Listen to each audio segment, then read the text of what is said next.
Исландия. Сколько уже сказано, перерассказано об этом чудо-острове. Сколько раз его называли другой планетой и восхищались его мощью.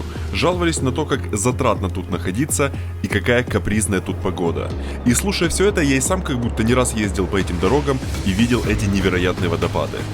Но только когда ты в реальности добираешься до этих, казалось бы, несуществующих мест, декорации с картинки на экране оживают и становятся полноценными действующими лицами этого фантастического путешествия. Ярик, вулкан потік!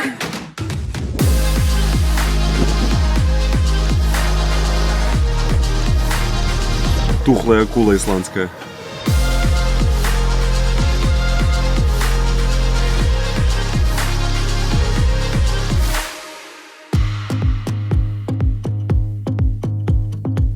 Как, наверное, и у многих, путешествие в это место было одним из топов в моем списке желаний. Поэтому подойти к нему хотелось с максимальным уровнем подготовки. И на основе всего, что я слышал об этой стране, вот что нужно иметь с собой в Исландии.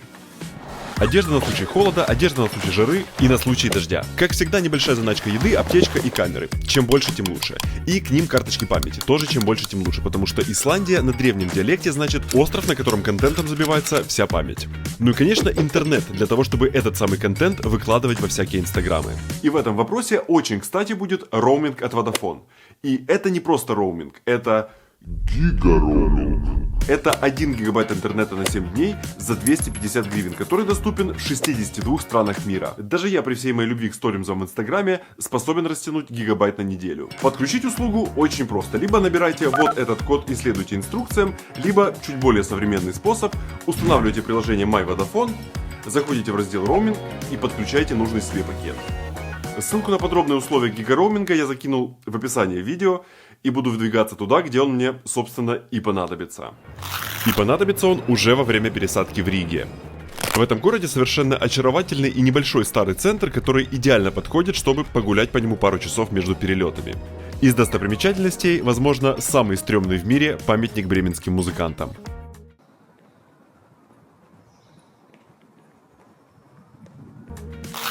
От этой скульптуры мы спешно текаем в аэропорт Кефлавик, который встречает нас типичной исландской пасмурной погодой. Но задерживаться мы тут особо не планируем и сразу пойдем убивать двух зайцев. Селиться в отель и арендовать транспорт. Нашей обителью в этом путешествии станет вот такой арендованный дом на колесах на базе Fiat Ducato. Внутри него, в принципе, есть все, чтобы жить тут месяцами, что уж говорить об одной недельке. Сразу на входе обеденный стол, который при желании трансформируется в кровать. Еще 2 спальных места расположились над кабиной водителя, а еще 2 в самом хвосте нашего состава. Как и положено дому, тут есть мини-кухня с газовой плитой, мойкой и набором посуды на 5. А еще в доме есть довольно объемный холодильник и самое настоящее полноразмерное душ и туалет, по поводу которого мы, правда, сразу заключили пакт о ненападении, для того, чтобы не возить нечистоты с собой. Ну и, конечно, базовые штуки вроде климат-контроля, шкафчиков для хранения вещей и огромного багажного отделения сзади, в который влезет, в принципе, все, что теоретически понадобится в длинном путешествии. В общем, такие туристовозки предоставляют определенную свободу в перемещении. И мы прямо сейчас двигаем на нашу первую и очень важную локацию.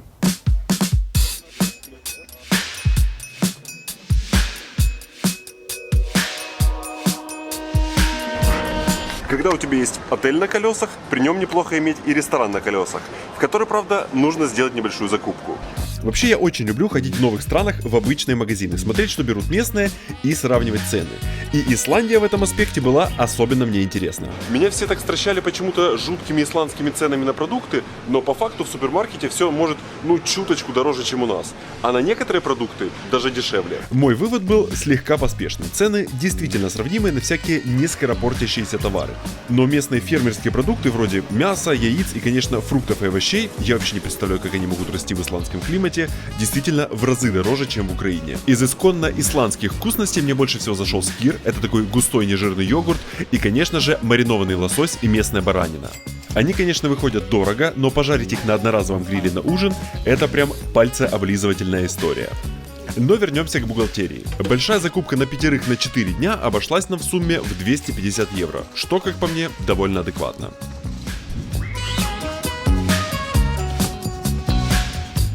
Интересный факт, что в Исландии в принципе нет железных дорог, и наш импровизированный поезд из домов на колесах, наверное, вполне может сойти за самый длинный состав, который в это время находился на острове.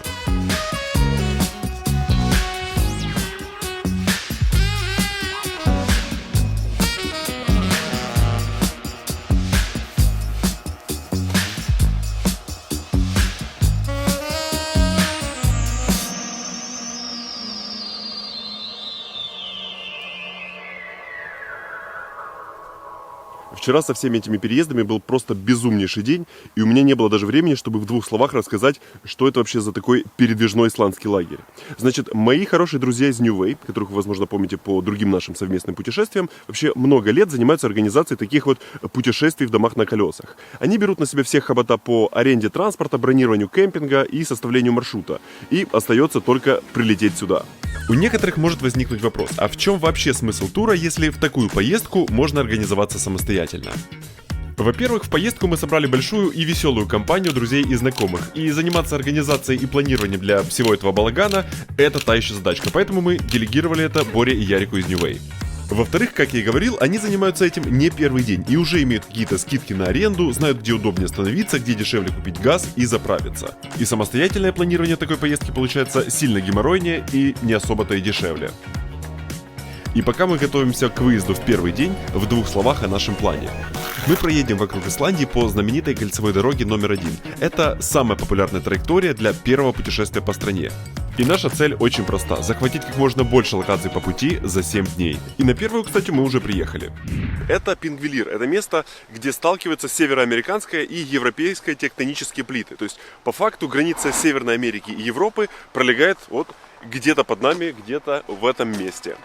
Кроме географии, Пингвилир также важен для понимания политической стабильности Исландии.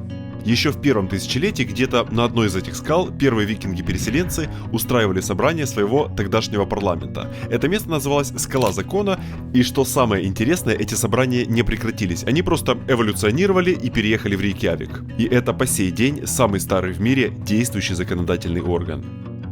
Ну а сейчас Пингвилир – это национальный парк, который представляет из себя такой пробничек Исландии. Тут есть огромное озеро на фоне гор, скальные обрывы и лавовые поля, которые покрыты знаменитым и заповедным исландским мхом. Ну и конечно же, как положено в Исландии, тут есть свой водопад.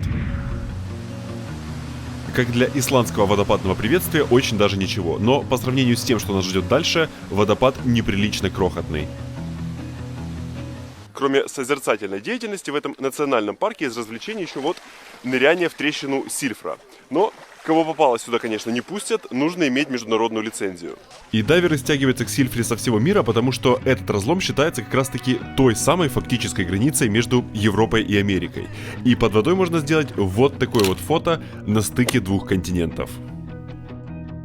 Вообще под водой и под землей в Исландии чудес не меньше, чем на поверхности. И одна из самых таких уникальных подземных штук расположена недалеко от Пингвилира, и это знаменитый парк гейзеров. Вот эта вот дымящаяся штука у меня за спиной, это вообще самый-самый-самый первый описанный в истории гейзер под названием гейзер. Это вообще оригинал этого названия, то есть имя нарицательное пошло от имени собственного, от исландского слова, которое обозначает, по-моему, кипение. И такие штуки можно увидеть вообще только в 5 местах в мире. Это, соответственно, Исландия, Камчатка, Новая Зеландия, по-моему, Чили. И где-то еще, вот тут субтитром напишу, вылетело из головы. И этот оригинал уже давно спит, но есть тут чуточку меньше, но не менее красивый. И что вообще такое эти редкие гейзеры? Это такие подземные карманы с водой, которые подогреваются магмой неподалеку, и когда закипают, мощной струей вылетают наружу. Ну а пока чайничек под землей подогревается, на поверхности вот такие горячие лужи, вокруг которых собираются толпы зрителей. И люди стоят такие с телефонами, камерами наперевес, как охотники, ждут, когда он взорвется. Это происходит где-то в среднем раз в 5-10 минут.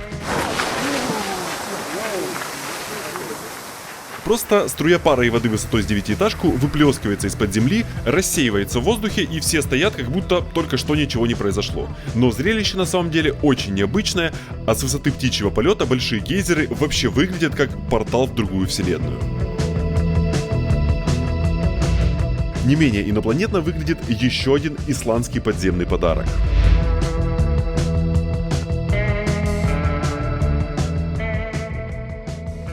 Это поля так называемых фумаролов или фумарол, я не знаю, как это склоняется, но суть примерно в следующем.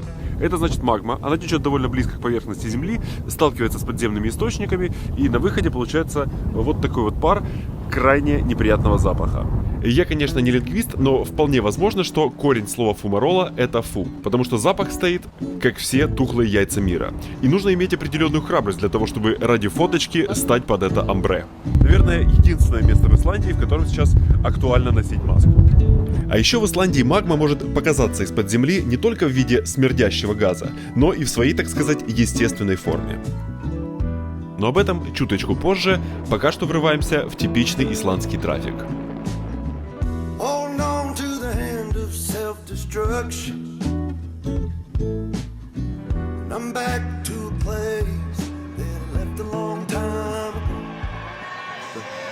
Реально чисто пробка по-исландски. На дорогах Исландии действительно намного проще попасть в такую вот милейшую пробку из овец и лошадок, чем из других машин. Но нас это мини-происшествие ни разу не сбило, и наш поезд, словно по расписанию, прибывает на станцию «Первый большой водопад».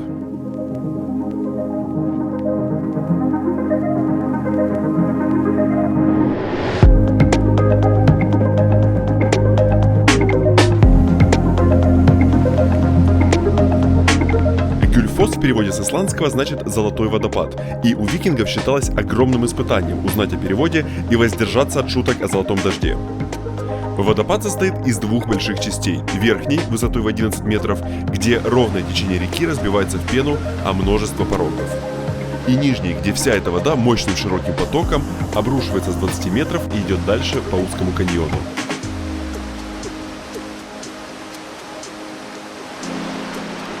Кроме того, что это мощь, сказать больше как бы и нечего. В этом путешествии нас ждет еще не один водопад, и чтобы не вешать на них один и тот же ярлык, я буду вести свой субъективный хит-парад больших исландских водопадов. И довольно иронично, что золотой Гюльфос не дотянул меня даже до бронзы. Немножечко переместимся вперед во времени. На 5-м месте водопад Годафос. Его мы увидели в самом конце нашего маршрута, и эмоции от всех увиденных водопадов уже немножечко притупились, но, тем не менее, он достаточно красивый. Возвращаемся обратно. Следующий водопад, на который мы двинули в тот же первый день, отлично просматривается еще по дороге.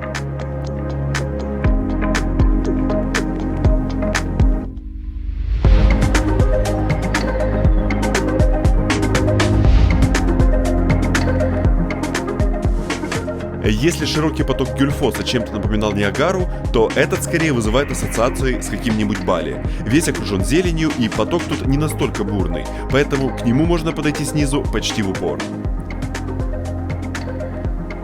А еще Сельяландсфос, не с первого раза, но выговорил, знаменит тем, что на него посмотреть можно не только спереди, но и сзади, обойдя по выемке в скале.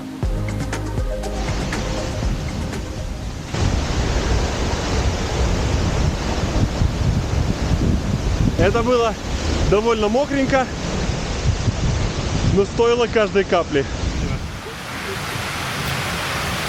Это как бы цена контента. Вы помыли только что полы в трейлере, я слышал. У меня есть для вас кое-чего. Ты походу... Не, он походу рядом бежит.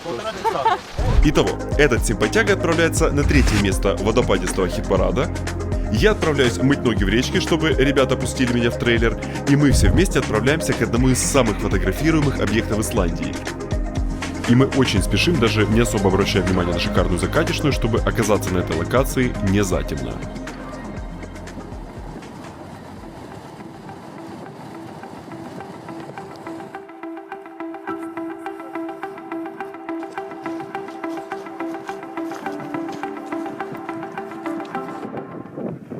В общем-то, это и есть то самое знаменитое место крушения американского транспортника, более известное как тот самолет из Инстаграма.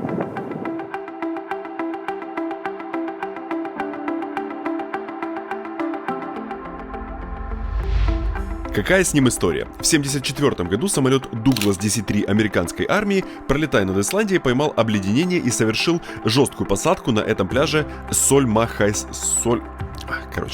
Вся команда выжила, а вот самолет по гарантии починить не удалось. Американцы почесали затылок и выкорчевали все ценные внутренности, оставив тушку там, где она упала, на радость многочисленным туристам. Вы кто такие? Я вас не звал. Идите на... Исландцы как бы тоже подумали, что скелет самолета на черном пляже – это достойная фотозона, и сделали это официальной местной достопримечательностью. И, наверное, единственное, что ограничивает количество визитеров, это тропа в 3,5 километра, которую нужно пройти по вулканическому песку, чтобы добраться сюда и поразглядывать эту реликвию.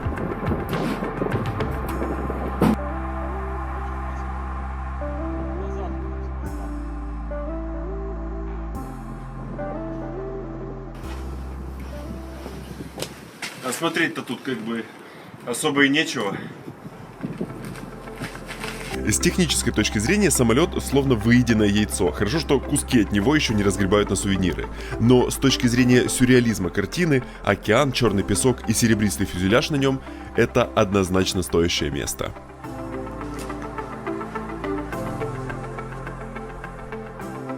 Погода была относительно благосклонна, мы посмотрели в принципе все, что планировали, и отправляемся ночевать в новое шикарное место. По маршруту мы каждый день останавливаемся в новом кемпинге. И если в первую ночь он был просто посреди чистого поля, то второй намного более инстаграмный. Его минус – тут платный душ. Его плюс – включен бесплатный водопад.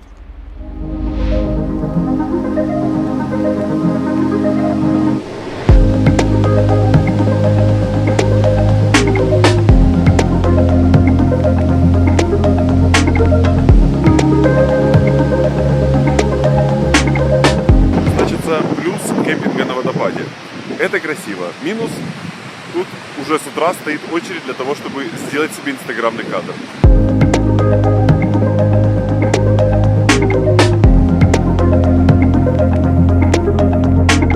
Но несмотря на свою инстаграмность, Скагофос финиширует на 6-м месте. Ну, кто-то должен был тут оказаться.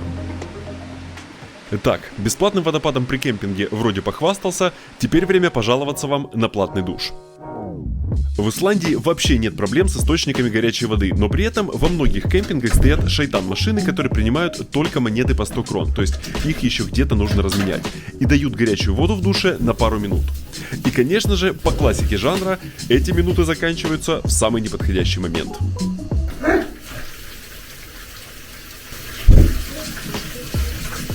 Мое ворчание на душ, наверное, во многом обусловлено дрянной дождливой погодой за окном.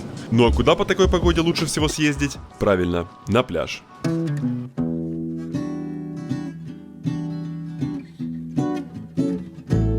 В Исландии много черных пляжей, но именно Рейнисфьяра самый знаменитый из них. И чтобы не ломать язык туристам, его обычно называют по имени ближайшего города – Вик. Черный пляж Вик – это одна из икон исландской инстаграмности. Но сегодня он чуточку мокрый. И тут есть на что поглядеть даже по такой погоде. Во-первых, это заведомо потрясающее зрелище черного песка, который накрывает белой морской пеной. Во-вторых, геометрически ровные каменистые формы у основания ближайшей горы. А по знаменитым базальтовым столбам прямо у входа на пляж можно даже немного полазить. Но в-третьих, самая выдающаяся во всех смыслах достопримечательность пляжа – скальное образование Рейнисдрангар. По исландской легенде это застывшие на солнце тролли, которые заманивали корабли на мель. Но в современных реалиях они заманивают к воде людей с камерами.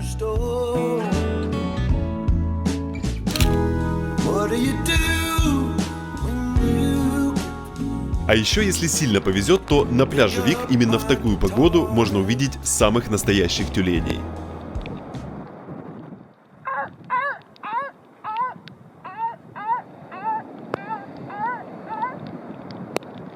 Недалеко от Вика, где-то вот в этом тумане, находится самая южная точка Исландии – мыс Дирхалей.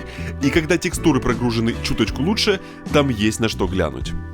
На Дирхалей вообще нет смысла ехать, когда тут льет дождь, потому что вы не увидите того самого вида, который является одним из главных символов Исландии. И мы сюда специально заехали отдельно, когда погода наладилась, чтобы оценить этот пейзаж.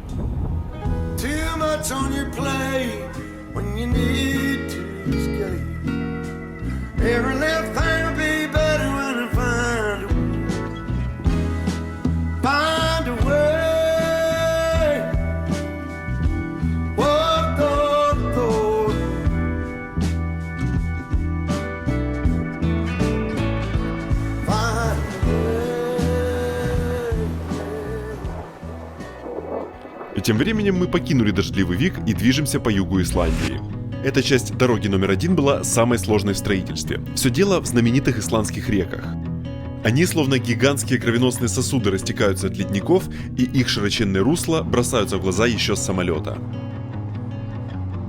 В 1974 году кольцо дороги замкнули в этом месте строительством самого длинного моста в стране, который, на удивление, однополосный и соединяет самый известный пляж и самый известный ледник.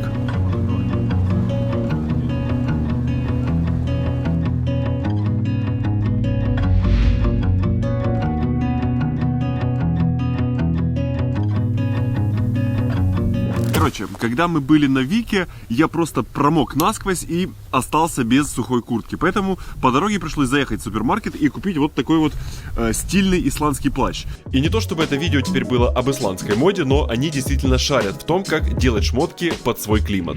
Самый простой плащ в магазине обошелся мне в $100, но пережил все невзгоды за это путешествие. И выглядел чуточку лучше, чем если бы это был полиэтиленовый дождевик. На этом закроем фэшн-рубрику и поговорим о леднике. Ватнайокуль – самый большой ледник Исландии и один из самых больших в Европе. Он занимает 8% территории страны, и для понимания масштабов это глыба льда размером с 10 Киевов или один греческий остров Крит. Чтобы по-настоящему прочувствовать его размеры, наверное, нужно пойти в многодневный поход. У нас, конечно же, на это времени не было, мы просто приехали к одному из его озер, в который впадает один из его языков. Но даже отсюда Выглядит все это очень и очень эпично.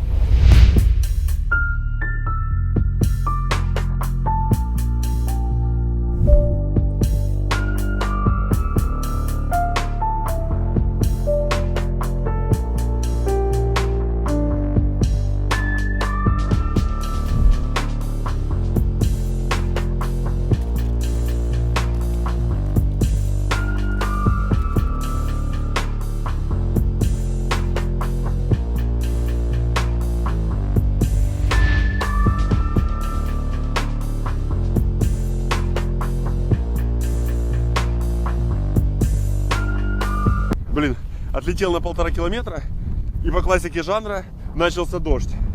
И я даже близко не подлетел к языку ледника. Махина, конечно, просто гигантская. И справедливости ради, без дрона вся эта эпичность находится довольно далеко от нас. И хорошо, что неподалеку есть место, где большие льды можно поразглядывать поближе. Это, конечно же, знаменитая голубая лагуна айсбергов. Но погодка пока что типично исландская и не сильно располагает к тому, чтобы взлететь и посмотреть на всю эту красоту с воздуха. Вместо этого посмотрим на нее с воды.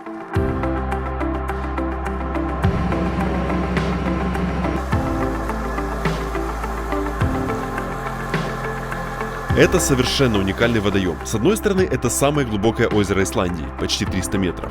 А с другой, ему всего 70 лет. Еще в первой половине 20 века его даже не было на карте. Ледник впадал прямо в океан.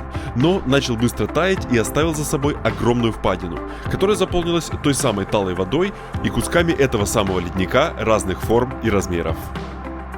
И на всякий случай, у камеры все в порядке с цветопередачей. Это действительно такая вот голубая планета.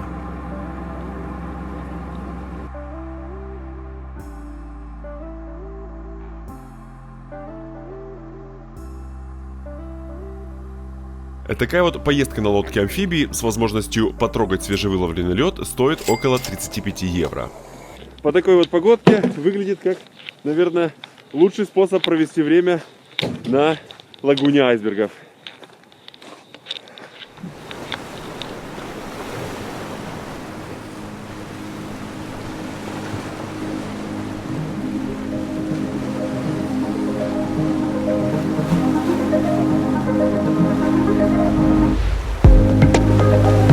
Наше путешествие продолжается в сторону востока. В этой части Исландии один из самых красивых рельефов на всем острове. Над дорогой нависают массивные скалы, а все то, что не скалы, густо поросло зеленью.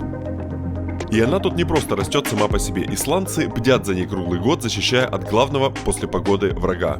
Здесь живет 5000 особей оленей. Правительство специально выделило определенный регион, это вот там, где сейчас мы находимся, юго-восточная часть острова. Каждый год правительство пересчитывает их, и если их количество превышает, то они их отстреливают, чтобы они не переедали траву. Где-то полдня мы преодолевали горный перевал на востоке Исландии по пути к нашей следующей чудо-локации.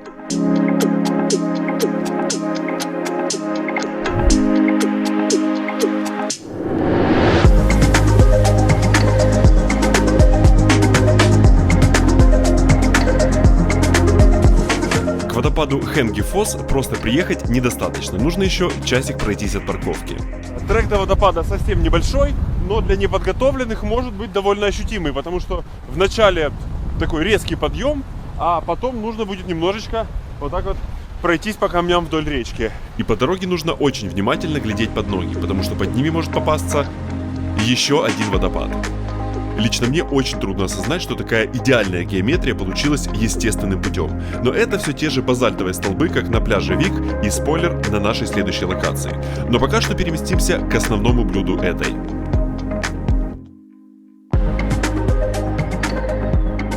И я не зря только что упомянул блюдо, потому что лично у меня ассоциация, как будто большой зеленый торт земли всковырнули ложкой, а внутри оказались шоколадные коржи с фруктовой пропиткой, по которым почему-то с высоты 130 метров падает вода.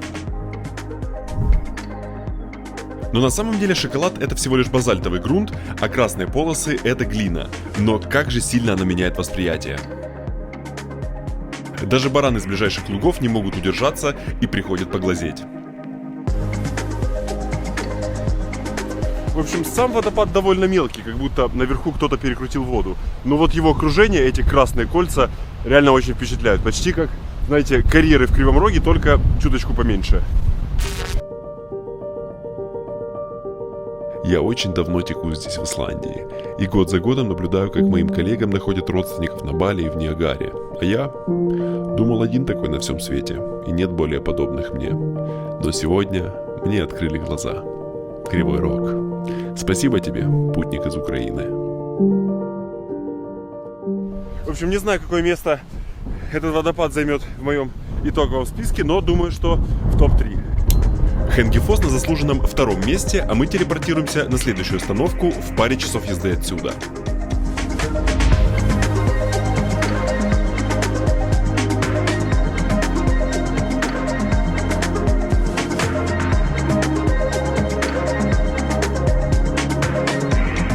Это местечко стало финальным боссом всей этой базальтовой вселенной. Но оно оказалось немного не таким, как я видел его на фотографиях. Это каньон Штудлягиль. Здесь очень-очень много лет течет ледниковая река и вытачивает эти идеально ровные базальтовые формы. В 2009 году тут построили гидроэлектростанцию, уровень воды опустился, и, собственно, эти столбы показались людям. И люди приезжают сюда для того, чтобы пофотографироваться с красивым каньоном, по которому течет бирюзовая вода. Но сейчас это выглядит такого цвета кофе с молоком, и, по идее, это должно смотреться вот так.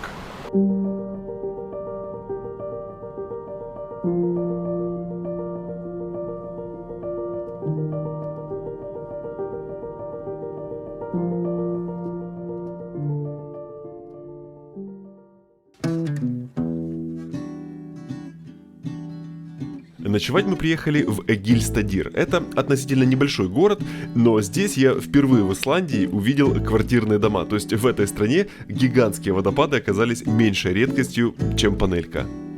И мы решили не отставать от трендов здешнего урбанизма и запарковали себе собственный двор-колодец из домов на колесах.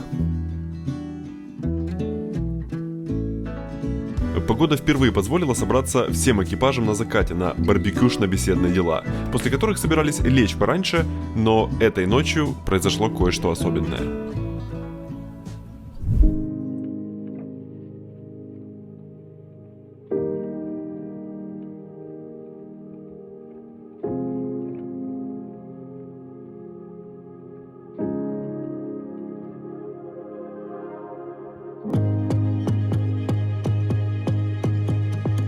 Это оно самое.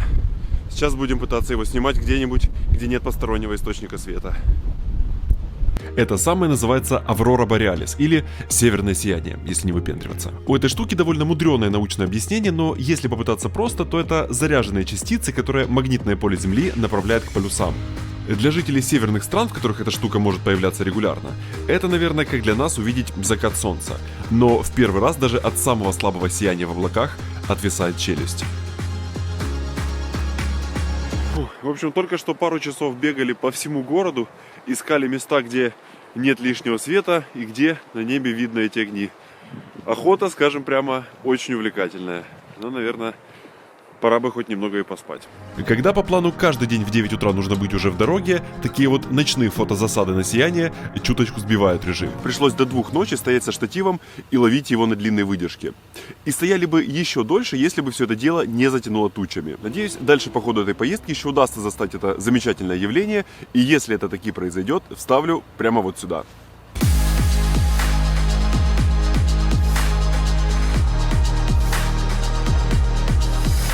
В этой поездке мы застали сияние в 4 разных местах, но самое яркое было в ночь перед обратным вылетом. Небо полчаса пылало зеленым костром, и это были лучшие проводы домой. Просто гляньте на это.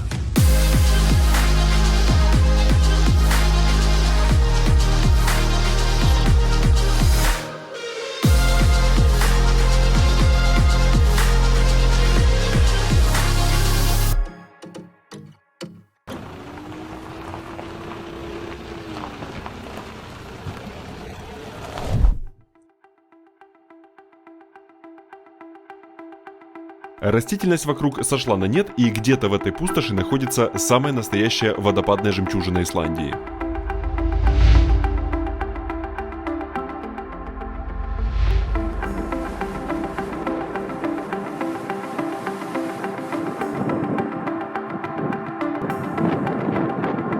Детифос — это самый крупный в Европе водопад по объему воды, который через него проходит каждую секунду.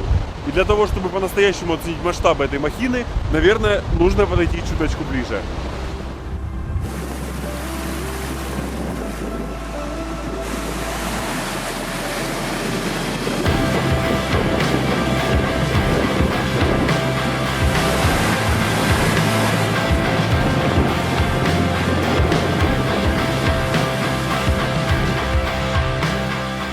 Рядом с этой водяной бездной чувствуешь себя просто песчинкой, и никакая камера не передаст мощь этого места.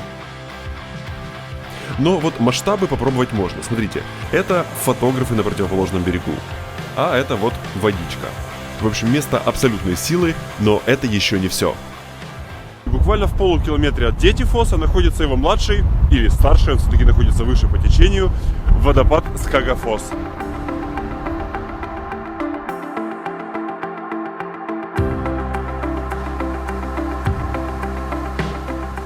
Через Скагафос проходит тот же объем воды, но обрыв растянут в длину на несколько сотен метров. Поэтому потоков тут больше, и они намного спокойнее, что придает ему свой собственный шарм.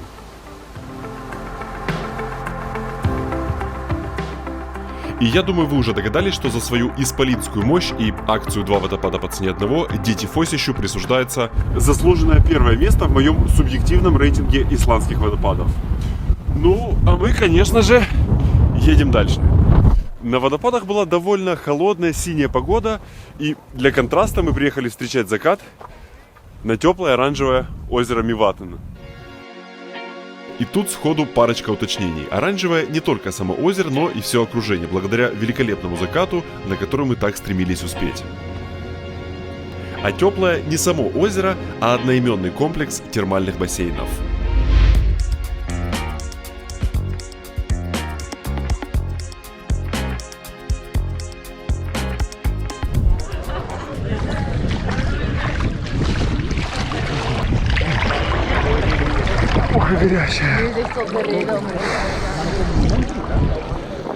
Короче, закатик, люди шампусик пьют, все вокруг пыхтит, коптит, а тут тепло.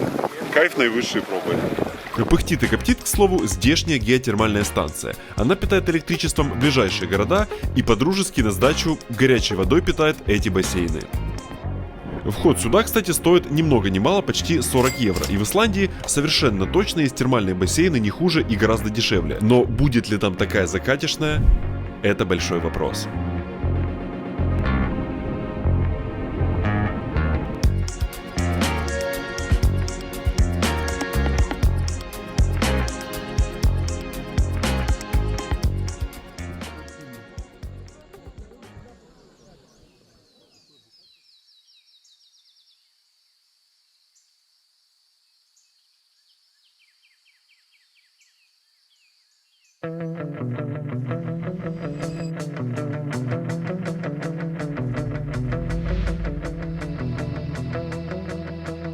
Путешествие по окрестностям озера Меват наглядно показывает, что весь остров — это в принципе один большой результат вулканической деятельности.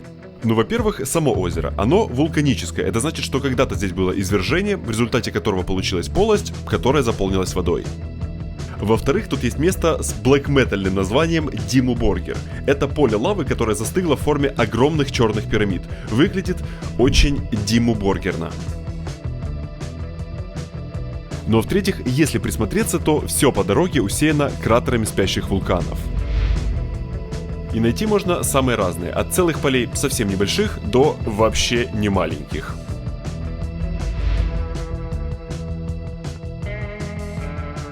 В общем, этими видами Исландия недвусмысленно намекала, чего нам ждать дальше. Об этом совсем скоро расскажу, а пока что мы подъезжаем к Исафьорду, одному из самых больших фьордов Исландии. По дороге вдоль него у ребят из Ньювей припасено очень неплохое местечко для привала.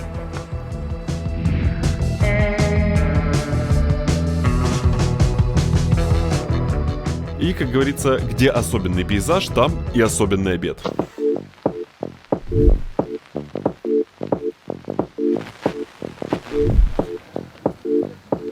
Видно фьорд на города Курейри. Представить себе более крутого вида для обеда немножечко сложно. Этим видом мы разбавим дегустацию хакарла, национального исландского деликатеса, при этом одного из самых мерзких блюд в мире. Это та самая знаменитая тухлая акула исландская. И для того, чтобы основательно разобраться, что это за акула и почему она тухлая, ненадолго переместимся на запад Исландии, на завод по производству этой вкусняшки и по совместительству музей акул. Кроме разных акульих запчастей, здесь убедительно показывает, что их мясо вообще-то полезный и довольно богатый белком продукт, но без спиртного его употреблять непросто. Процесс дегустации оставим на потом, а пока что проследуем в местный акулосушильный цех. Значит, акул вылавливают где-то в морях Исландии и Гренландии, сразу же разрезают на куски и закапывают в песок для того, чтобы из них вытекла вся токсичная жижа, которая обитает в акуле. После этого спустя пару недель мясо раскапывают и вот так вот вешают за собственную шкуру для того, чтобы все то, что из них натекло, выветрилось и высушилось. Но, если честно, выветривается оно не до конца. После этого спустя еще пару недель мясо снимают, режут на куски, фасуют и отправляют счастливым покупателям. Так, ну с рецептом вроде все ясно, теперь переместимся обратно на наш обед и попробуем объяснить, какова эта прелесть на вкус. Ты съедаешь, но человек ничего не поймет, почему. То есть такой вкус, как будто соленая скумбрия просто. Проходит пару секунд, после вкуса появляется, как будто в рот нассали. Да, есть. Почувствовал, да, уже? Понял теперь, в чем прикол. Хакарл — это как таблетка общественного туалета.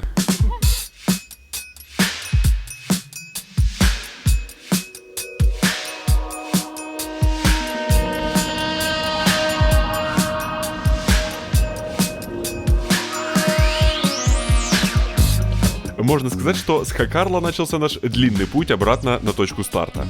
И прелесть путешествия по дороге номер один еще в том, что наслаждение видами за бортом в принципе вполне хватает как отдельного вида развлечения в Исландии.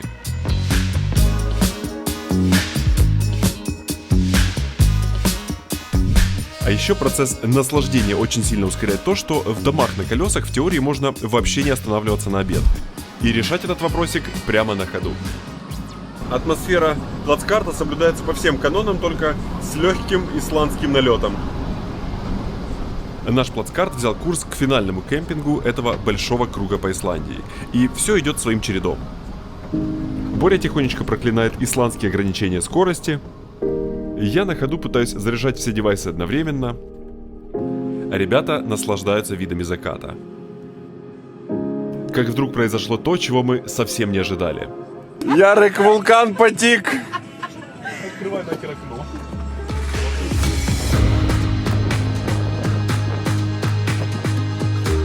Хотел бы я сказать, что мы были одними из первых и немногих, кто поднялся на эту гору и застал это зрелище. Но мы не в кино про Индиану Джонса, и реальность немного более прозаична. Ярик!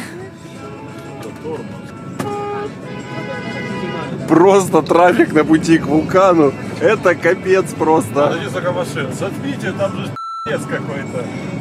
Господи, сколько их там. Они ждали что-то, чего мы не знали. Фотографы со всего мира неделями дежурят в окрестностях вулкана, ожидая его активность. И мы, в принципе, тоже были морально готовы к чему-то подобному, но по факту просто удачно проехали мимо. И давайте расскажу, откуда тут такой ажиотаж. В марте 2021 года вулкан Фагра-дель-Сфьяль разродился завораживающим и относительно неопасным извержением фиссурного типа. Знаменитый Эйяфьядля-Куль был стромболианского. О разных видах извержения я подробно рассказывал в своем видео о Гватемале, ссылку оставлю в описании. Так вот, исландское извержение стало настоящей звездой Инстаграма, сюда начали возить отдельные туры и сделали сайт с актуальным статусом вулкана. А отели в радиусе получаса езды начали заманивать его фотографиями к клиентуру на букинге. Но абсолютными чемпионами хайпа стала исландская группа Калио, которая записала живое выступление на фоне извержения.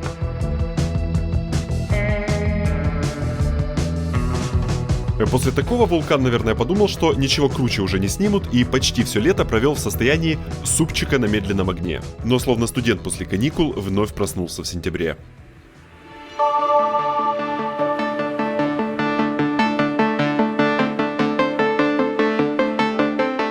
Атмосфера вокруг сюрреалистичная и пугающая, как будто где-то пылает огромный пожар, но люди от него не убегают, а наоборот собираются посмотреть поближе. Вот это, ребят, уже просто словами не описать.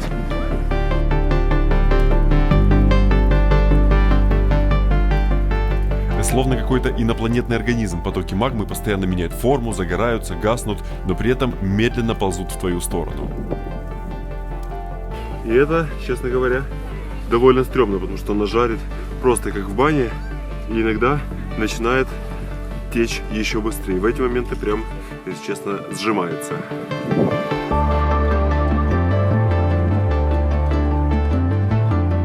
Лава внизу уже прошла около километра и немного застыла, поэтому мы поднимаемся наверх вулкана, чтобы увидеть свежие потоки этой раскаленной жижи. И картина по пути такая, будто под тобой течет горный ручей, только температурой больше 1000 градусов.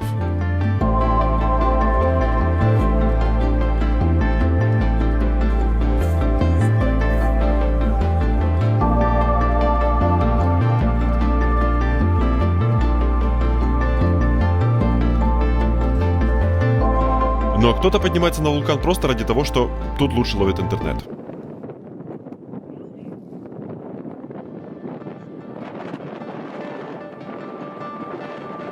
Спустя где-то час подъема нам открывается главный зачинщик всего этого действа.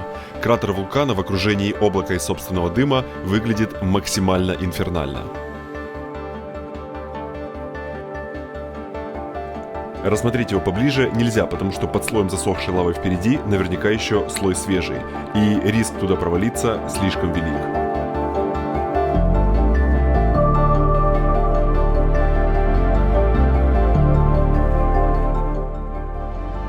Как бы избито это ни звучало, но вся эта картина словно фантастический сон. Этот оранжевый свет, который отражался от лавы и подсвечивал облака, эти стремительные бурлящие раскаленные реки, такого просто не может быть на самом деле. Сон, который каким-то образом удалось запечатлеть на камеру, и после которого было довольно сложно переключиться в будничную реальность.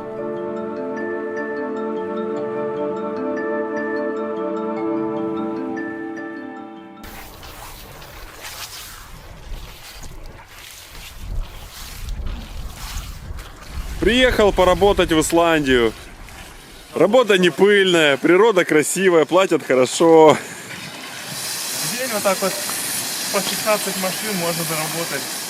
Купить себе скир, сесть на вулкан и наслаждаться жизнью. Довольно трудно осознать, что все, что мы увидели и пережили, случилось ровно за одну неделю. Просто какая-то безумная концентрация событий. Но не буду подводить еще раз итоги о том, какая Исландия крутая, а лучше расскажу в 2 словах мои впечатления о таком вот формате путешествия в доме на колесах. Вообще в таком способе перемещения довольно трудно найти какие-либо недостатки. Это практически неограниченная свобода. Практически потому, что такая махина как бы проедет далеко не по всем дорогам, и останавливаться на ночь можно только в специально отведенных для этого кемпингах. Такие в этой стране законы. А еще по правилам нельзя находиться на спальном месте во время движения, так что атмосфера плацкарта таки соблюдается не по всем канонам. Ну а теперь давайте немного о цене поездки на таком поезде. Помимо самой стоимости тура, у него это 990 евро, плюс у них есть всякие ранние бронирования, которые дешевле, и если вы перейдете по ссылке в описании и укажете при бронировании, что пришли от меня, то вам сделают 5% дополнительной скидки. Так вот, кроме стоимости тура мы заплатили еще по 200 евро за бензин и парковки и около 100 евро с человека за еду на неделю. И да, 100 евро с человека это как бы немного дорого, но и мы ели не самую простую еду, питались стейками из баранины, лососем, в общем, ни в чем себе не отказывали по-исландски. Ну и в целом я очень кайфанул как от самого маршрута, так и, собственно, от формата путешествия. И спасибо большое Боре Изневой, что подбил меня на такую поездку. И тут, наверное, уместно бы смотрелись кадры, как мы грустно движемся в сторону аэропорта Кефлавик и движемся обратно на родину. Но нет. Мы с Борей остались в Исландии, взяли себе кое-что чуть более проходимое и отправимся изучать менее доступные места. Поэтому, как всегда, спасибо вам большое, что посмотрели это видео, и увидимся в следующем. О да, Исландия на этом не заканчивается. Нас ждет настоящее полноприводное приключение, обрывы, похожие на край света, невероятные теплые пляжи и чуть менее теплые горы. Мы заглянем в исландские города и в исландские фьорды и узнаем, сколько тут стоит шаурма и небольшое превышение скорости. Как всегда, не забывайте про всякие ютубные кнопочки и комментарии, делиться видео со своими друзьями, ну и заглядывайте в мой инстаграм, он лежит в описании. Ну и, конечно, подписывайтесь, чтобы не пропустить следующее видео. Вот, на этом вроде точно все. До связи.